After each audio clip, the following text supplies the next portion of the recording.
কুষ্টিয়ার দৌলতপুর উপজেলায় নির্বাচনী দায়িত্ব পালনকালে বিশেষ অভিযান চালিয়ে বিপুল পরিমাণ আগ্নেয়াস্ত্র ও দেশীয় ধারালো অস্ত্র উদ্ধার করেছে কুষ্টিয়া ব্যাটালিয়ন বিজিবি। আজ বেলা 12:30টায় এক প্রেস বিজ্ঞপ্তিতে এ তথ্য নিশ্চিত করেন ৪৭ বিজিবির অধিনায়ক। বিজ্ঞপ্তিতে জানানো হয়, দৌলতপুর উপজেলায় স্থাপিত বিজিবির নির্বাচন বেইস ক্যাম্প থেকে সীমান্তের শূন্য লাইন হতে প্রায় ৪ কিলোমিটার দূরে পলসিমোড় চর এলাকায় অস্ত্র পাচারের গোপন সংবাদের ভিত্তিতে ১১ ফেব্রুয়ারি দিবাগত রাত আনুমানিক ১টা ৩০ মিনিটে বিশেষ অভিযান পরিচালনা করা হয়।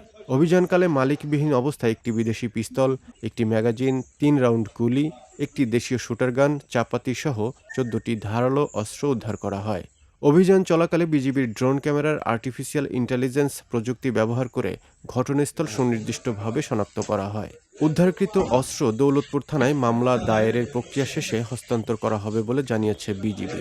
প্রেস বিজ্ঞপ্তিতে আরও জানানো হয়, সাম্প্রতিক সময়ে সারা দেশে বিজিবি ৩৬টি বিদেশি পিস্তল, ২টি রাইফেল, ৩৯টি ম্যাগাজিন, ৬৪৮ রাউন্ড গুলি, ২টি মর্টার সেল, একটি ককটেল, ৪টি হ্যান্ড গ্রেনেড ও ২০ কেজি গান পাউডার সহ বিপুল পরিমাণ অস্ত্র জব্দ করেছে।